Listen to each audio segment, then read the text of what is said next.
another miniature painting video.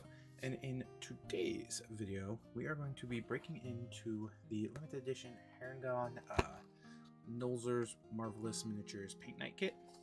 Picked this up a little bit ago, a while ago actually, from, I can't even think of the website I got it from. But I got a few of these Paint Night kits, so I kind of want to get them knocked out before the paint you're supposed to use gets a little too dry. We had that with the Manticore one. But I'm going to follow the same thing. I'm going to paint along with the instructional video they have.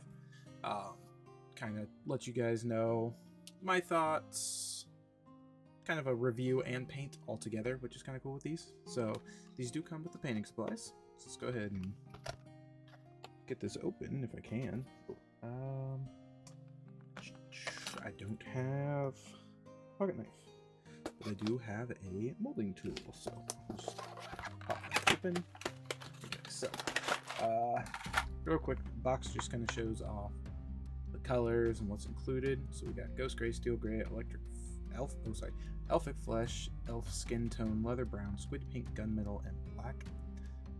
Pro tip: use included plastic blister as a palette. Oh, yeah, what you don't really need to do. Brushes, water pots, blah blah blah. So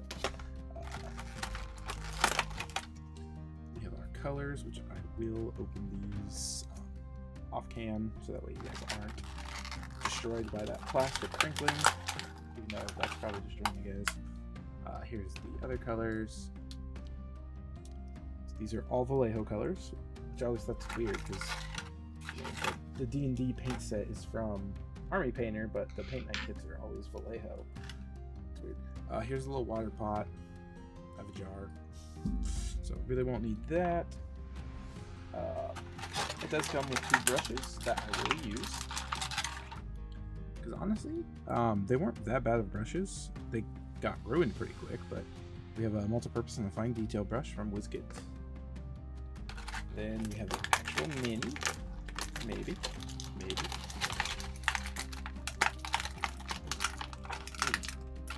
Then there's the mini, and then we have the base, which I will be not using that base because I don't like the clear bases. I already have a black base, so we'll just go ahead and use the black base. I think it is a WizKids base. Yeah. So yeah, we'll just glue that right on there. But let's review the mini real quick. So here it is. It's just a Harengon Archer. I should say. No, it just says Harengon. Yeah, I know they have stat blocks for like Harengon Brigands in Wild Beyond the Witchlight, so I was wondering if that's what this was, but it is just a straight up Harengon. Good for a Ranger player character, Harengon Ranger, or Harengon Rogue. Either or would probably match that well. Possibly a fighter, but yeah. So, since I'm going to be following the video, I'm not really going to tell you how I'm going to be painting it, because the video is going to tell me how I'm painting. So I'm going to get this glued and then start painting. So, see you in a bit.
And we're back.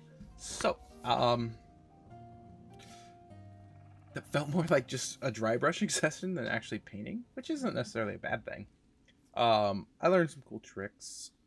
I've never really like base coated a model black and then just dry brushed it brown and then built off of that. But it really worked for this model.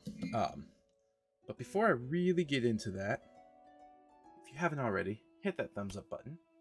Leave a comment down below to let me know how I'm doing. And if you're not subscribed, like, why? That's how you know when my videos go live. If you subscribe. So hit that subscribe button. It's free. Helps me out. Helps you not miss my videos. And yeah. Okay. Now, let's show off the mini after I've completely jacked up the camera. So here it is. And like, I like it. It looks rough, but like in a good way. The base, not a huge fan of, but that's my own fault.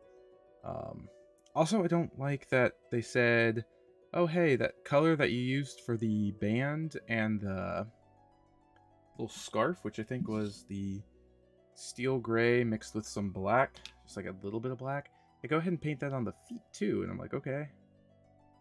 Still don't understand that, but I did it. Then we added some of those highlights in the pants, and I kind of messed up on that side. And so I went back through and did a little bit of a dry brushing over the pants with the color that we used on the pants, and I think it made it look a little better. I noticed I basically didn't get that at all. But I also feel like that's an issue with that dry brushing over the black technique. It's like, since you're not actually painting, you're just dry brushing, and dry brushing isn't really meant to get all. So there are some, you know, spots of just like black fur. But then I think about it, I'm like, that's fine, because sometimes animals have that. If I had Bean, I'd grab her, my cat. She literally has all orange and then black. So shout out to Bean for being my rabbit inspiration. Is this not focusing? There we go. Let's see if I can do this, if it'll show the little pink nose. Oh, yeah. You got a little pink bunny nose, which I like. One thing I don't like, I get it. It's supposed to be quick and easy, so you get these. I don't like these. I don't like transferring paint out of pots. That's why I use dropper bottles mostly. Another thing, you get 2 brushes to do this. These are all the brushes I actually used. Yeah. Especially in this one, they talk about, I mean, you have your round brush and your fine detail brush. So this one was used a lot, and this one was used for some of the smaller highlights and stuff. It's an okay brush. I'm gonna give it to a coworker for his kids. Same with my leftover paint, because I think that's a smart thing to do with that. But these 2 brushes right here were saving graces. So these are just small flats that I used for most of the dry brushing, because there's a lot of dry brushing, and these weren't going to cut it. So I think if these steps are going to include dry brushing, especially a lot of dry brushing, they should send an actual dry brush. That, you know, the tutorial is really easy to follow along, and I learned a really cool trick that I didn't know about. But after dry brushing, you just kind of dry brush with no paint on it to just get the leftover dry brushing off, and I thought that was really neat. This brush was really, I think, only used to apply the black and then mix paints, and that's because I'm lazy, and that's why I used it for the black. But yeah, the model turned out really well. I really like it, and I think I'm going to use this technique to do another Harengon, just to see how it turns out. But probably with like my own colors, not just these colors. And just compare the 2. His arrow's a little bent. One thing I didn't like about this model, and that's just, I think, the mold issue, is the lines on the face. So in the tutorial video, you can like really see the little snout lines, and they were able to highlight that really well. And I just kind of freehand wung it, and then like covered it up when I did the glaze. And I'm like, okay, whatever. So, and then I think I messed up when I did the base again. I had my dry brush too wet, didn't realize it. And I'm not talking wet with paint, like wet with water, because I just washed it off and I thought I grabbed the other one. And so I put that layer down, and I'm like, oh. But I just left it, so. The base didn't turn out too terrible, but it could have looked better. I think it actually looked better before I put that last layer on.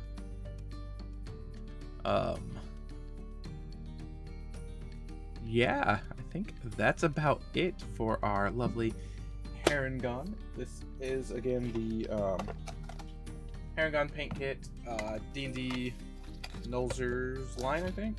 Actually, yeah, Nolzur's Marvelous Miniatures line. I picked this up off of the Zatu Games. I remembered what it was called. Cool website. I find a lot of stuff that I can't find other places there. And, oh, I lost the hair. Gross. Sorry. So yeah, if you guys enjoyed this, let me know in the comments, and I will catch y'all later. Peace.